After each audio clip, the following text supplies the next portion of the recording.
ಈ ಸಲುವಾಗಿ ಬೀದಿ ನಾಯಿಗಳ ಹಾವಳಿ ತಡೆಗಟ್ಟುವ ನಿಟ್ಟಿನಲ್ಲಿ ನಿನ್ನೆ ಮಾನ್ಯ ಜಿಲ್ಲಾಧಿಕಾರಿ ಅಧ್ಯಕ್ಷತೆಯಲ್ಲಿ ಕೂಡ ಒಂದು ಮೀಟಿಂಗ್ ನಡೀತು.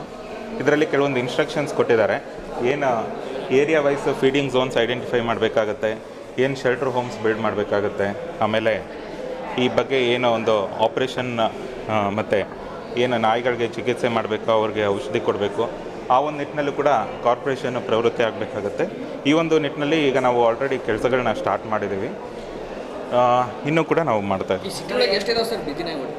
ಈಗ ಒಟ್ಟು ಒಂದು ನಾವು ರಫ್ ಎಸ್ಟಿಮೇಟ್ ಮಾಡಿರೋದ್ರ ಪ್ರಕಾರ ಎಲ್ಲ ಒಂದು ಇನ್ಸ್ಟಿಟ್ಯೂಷನ್ಸ್ನ ಐಡೆಂಟಿಫೈ ಮಾಡಿದ್ದೀವಿ. ಇನ್ಸ್ಟಿಟ್ಯೂಷನ್ಸ್ನಲ್ಲಿ ಒಂದು ನೋಡಲ್ ಅಧಿಕಾರಿಯನ್ನು ನೇಮಿಸಿ ಅವರ ಒಂದು ಮಾಹಿತಿಯನ್ನು ಪಡೆದುಕೊಂಡಿದ್ದೀವಿ. ಒಟ್ಟು ಒಂದು 2,000 ನಾಯಿಗಳು ಐಡೆಂಟಿಫೈ ಆಗಿದೆ. ಈ ಬೀದಿ ನಾಯಿಗಳಿಗೆ ಊಟ ಹಾಕ್ತಾರಲ್ಲ ಸರ್, ಬೇರೆದವರೆಲ್ಲ ಅವ್ರಿಗೆ ಯಾಕೆ ಇದನ್ನು ಮಾಡ್ತಿಲ್ಲ ಅಂತೇಳಿ? ಯಾಕಂದ್ರೆ ಈಗ ನೀವು ಹೇಳತ್ತೀರಿ ನಾವು ರೆಡಿ ಮಾಡ್ತಿದ್ದೇವೆ, ಸೆಟ್ ಮಾಡ್ತಿದ್ದೇವೆ ಅಂದರೆ ಯಾವಾಗ ಸೆಟ್ ಮಾಡೋದು? ಸುಮಾರು 1 ವರ್ಷ 2 ವರ್ಷ ಆಯಿತು. ಸುಮಾರು ಜನರಿಗೆ ಕಳೆದಿದೆ. ನೀವು ಹೇಳ್ತೀರಿ, ನಾವು ಕೇಳ್ತೀವಿ, ಹೇಳ್ತೀವಿ, ಅದೇ ಆಗುತ್ತೆ. ನೀವು ಯಾವಾಗ ಇದನ್ನು ಮಾಡೋದು?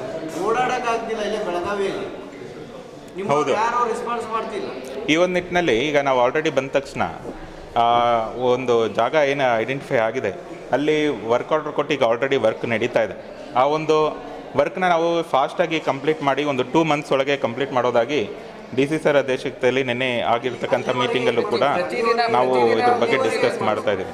ಅಲ್ಲಿವರೆಗೂ ಒಂದು ಟೆಂಪ್ರರಿ ಶೆಡ್ನ ಬಿಲ್ಡ್ ಮಾಡಿ ಎಲ್ಲ ಡಾಗ್ಸ್ನ ಐಡೆಂಟಿಫೈ ಮಾಡಿ ಅಲ್ಲಿ ಒಂದು ಅವಕ್ಕೆ ಚಿಕಿತ್ಸೆ ಕೊಟ್ಟು ಒಂದು ಮತ್ತೆ ಆ ಜಾಗದಲ್ಲಿ ಬಿಡೋ ಒಂದು ಕೆಲಸಗಳನ್ನ ಮಾಡ್ತಾ ಇದ್ದೀವಿ. ಸರ್, ನಿರಂತರವಾಗಿ ಇಲ್ಲೇ ಜೋಸಿಂಗ್ ಮಾಡೋದು ನಿರಂತರವಾಗಿ ಅಟ್ಯಾಕ್ ಮಾಡ್ತೀವಿ. ಅಲ್ಲಿ ಯಾರು ವಿಸಿಟ್ ಮಾಡಿದ್ರಿ? ಹೋಗಿದ್ರಿ?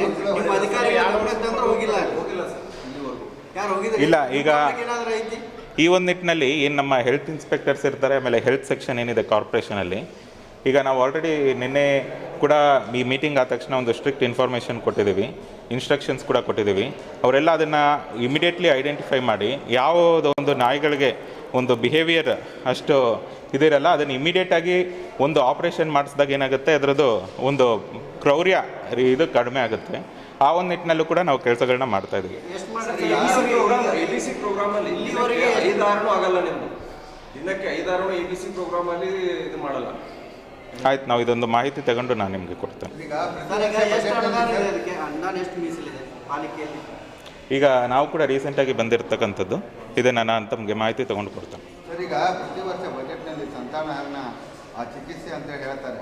ಏನವರು ಚಿಕಿತ್ಸೆ ಯಾವಾಗ ಮಾಡ್ತಾರೆ ಅನ್ನೋದು ಗೊತ್ತಿಲ್ಲ. ಏನು ಚಿಕಿತ್ಸೆ ಮಾಡಿ ಆಪರೇಷನ್ ಫೇಲ್ ಆಗ್ತಾ ಇದೆಯಾ ಅಥವಾ ಏನು ಚಿಕಿತ್ಸೆನೇ ಮಾಡ್ತಾ ಇಲ್ಲ ಅಂತ ಅನುಮಾನ ಬರ್ತಾ ಇದೆ. ಅಷ್ಟೊಂದು ಬೀದಿ ನಾಯಿಗಳು ಮಕ್ಕಳು ಮನೆ ಬಿಟ್ಟು ಹೊರಗಡೆ ಬರ್ತಾರೆ. 20,000 ಜನರಿಗೆ ಕಳೆದಿದ್ದಾರೆ. ಬೆಳಗಾವಿ ಸಿಟಿ ಜಿಲ್ಲೆ 20,000 ಜನರಿಗೆ ಸಾಮಾನ್ಯ ಅಲ್ಲ ಅದು. ಆಯ್ತು, ಇದನ್ನು ನಿಮ್ಗೆ ಅಂಕಿಅಂಶಗಳನ್ನ ಆಮೇಲೆ ಮತ್ತೆ ಕೊಡ್ತೀವಿ.